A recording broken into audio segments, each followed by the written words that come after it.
ditë një natë, do më thënë, dhe nuk... Nën Tereza nuk mund kuptohet pa thebelimin e kongregatës saj. Ajo themeloi 700 shtëpi në 132 vendet e botës. Dhe këto i bëri pra një grua e vogël, po me besim, me energji, me mbështetje, se kur doli ishte efekt me fare, po me besimin që kishte, ajo i arriti të gjitha, ajo u bë nëna e gjithë botës. Ajo thot, jeta është dashuri, pranoje, jeta është bukurie, admiroje e shumë të tjera. Jeta, si përfundim, dhe fjalët e urta të një nënës, sidomos pas vdekjes dhe lumnimit saj, janë një porosi dhe guxim i madh për marrë njerëzimin. Duke i dëgjuar, ato lënë një mrez të thellë në zemër të çdo njeriu. Sa herë ta dëgjojmë, ato na frymëzojmë dhe na nxisin për të përpjekur që ta bëjmë botën sa më të mirë. Këto porosi na japin një pamje kuptim plot të jetës saj, të cilat kanë qenë më tepër një veprim se sa një thënie. Pra, duhet jemi për ne dhe për marrë njerëzimit një udhërfys, pa dallim race, gjuhë, feje apo pozite shoqërore. Fjalë të tilla mund t'i thonë shumë pak njerëz.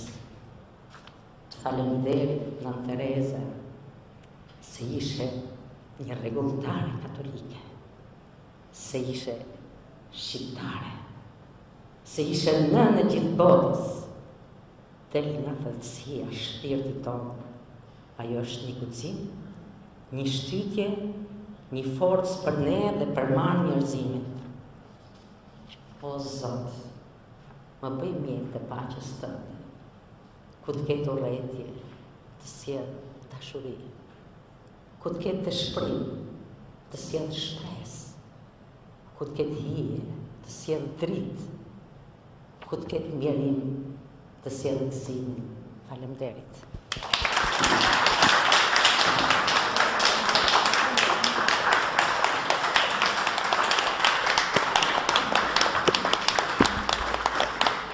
Po megjithatë, ashtu si që kam shkruar dhe si që kam derë, do t'i lexoj. Më tepër se sa për ato se sa për vizitat e Nën Terezës në Shqipëri, unë do të flas rreth një bibliografie që është shkruar për Nën Terezën dhe që përfshin një numër të konsiderueshëm të botimeve që janë shkruar për të, por dhe vetë shkrimeve të Nën Terezës. Nën Tereza, siç u tha dhe më lart, është dhurata më e bukur që Zoti i bëri njerëzimit. Është emblema e tij. Ai u takon të gjithëve, pavarësisht nga kombi, raca e gjuhë. Nën Tereza erdhi në këtë botë për të shërbyer njerëzimit dhe i shërbeu me vetmohim deri në fund të jetës së saj. Dhe pse në moshë të thyer, ajo kurrë nuk u lodh në kryen e misionit të saj të ndihmonte njerëzit, të varfrit, të sëmurët apo allengjit në barë botën. Të gjithë përkulemi para veprës dhe punës së palodhshme të Nën Terezës, kësaj shenjtorie të shekullit tonë. Puna dhe vepra e saj bamirëse është shembull për të gjithë ne, është burim për vepra të mëdha. Nën Tereza rrezatonte dhe jepte vetëm dashuri. Jemi krenar për origjinën e saj shqiptare, që kurrë nuk e mohoi. Ajo asnjëherë nuk i shkëputi lidhjet me njerëzit e thjeshtë. Këto e tregojnë dhe mira letra të thjeshta që Nën Tereza shkruajti kryesisht në anglisht. Janë letra bekimi për të tjerët. Çdo letër të saj e përfundon me fjalët Zoti ju bekoft. Por ajo popullit të saj, bashkëkombësve të vet, u drejtohet në gjuhën e mëmës së saj, në gjuhën shqipe. Nën Tereza është lutur shumë për popullin shqiptar, e ka këshilluar atë duke nënvizuar vazhdimisht se kuptimi i jetës, motoja e saj është të duam dhe të na duan. Çdo grua, çdo burr, çdo fëmijë, thoshte ajo, është motra ime, është vlla im, është fëmia im, dhe unë duhet ta dua gjithsesi ashtu si Zoti na don ne të gjithëve. Puna dhe vepra e Nën Terezës, jeta e saj në dobit njerëzimit, u pasqyruar në shumë vepra, poezi, shkrime publicistike, dokumentar, filma e tjerë. Për të kanë shkruar shumë shqiptarët huaj. Vetë ajo është shprehur kështu: shkruani sa më tepër për mua, për veprën time, jo për mua, por për Zotin, sepse ai dëshiron të i flisë sot popullit tim nëpërmjet meje. Ja, unë jam e gatshme në tokë të Zotit si gjithmonë. Pikërisht për këtë lidhje dhe ideja për realitet artimi bibliografie për Nën Terezën dhe veprën e saj, nga zonja Liliana Verlo, që e pa dritën e botimit në vitin 2003.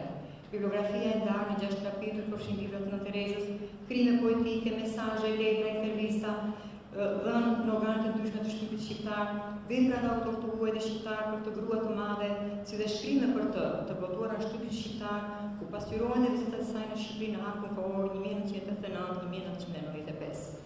Bibliografia e saj sjell një informacion tepër të pasur për të figurë madhore të kombit tonë, por dhe më gjerë.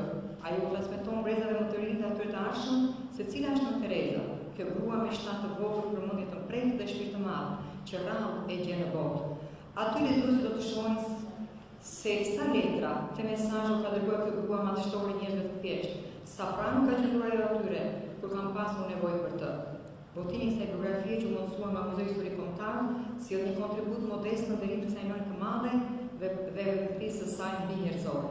E keni përnderë që Bibliotekën Kombëtare, ku ruhet e sali kulturës sonë dhe asaj botërore, gjendjen dhe krimet e Nën Terezës dhe veprat e shkruara për të. Gjithkush i ka dyert e hapura për të lexuar veprën e saj dhe veprën për të.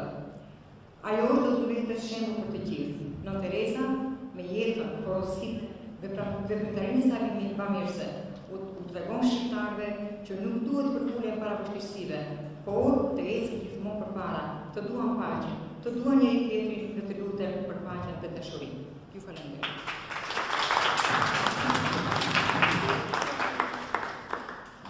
Artiste e fotot, zonja Margarita Xhepa, do të nderojë disa fjalë për Nën Terezën.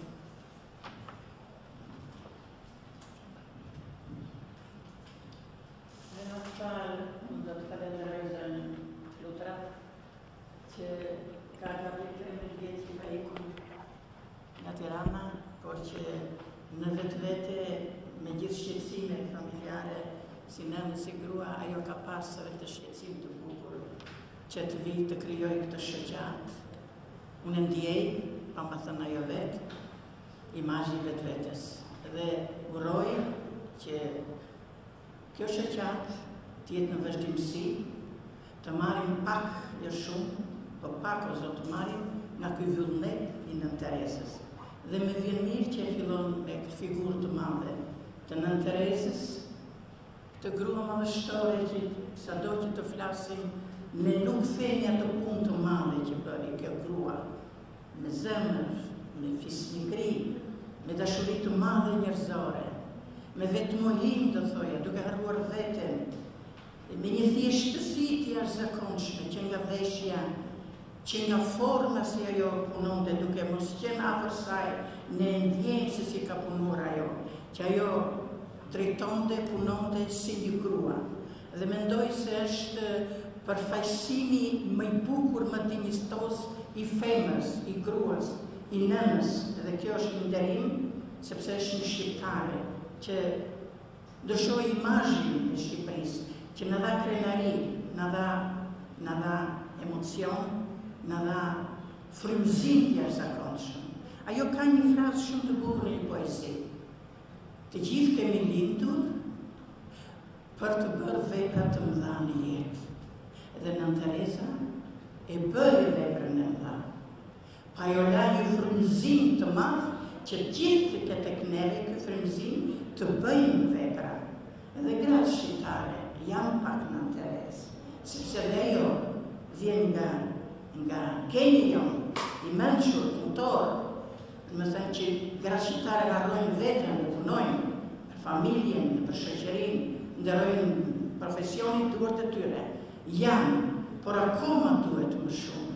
Akoma duhet të punojmë dhe për imazhin e bukur të femrës, që kudo që drejton ajo, të mbaj këtë imazh të bukur femëror, të mos dublohet me burrin. Në çdo gjë, nuk ka nevojë të bjerë tavolinës të përtasin, as të fyej.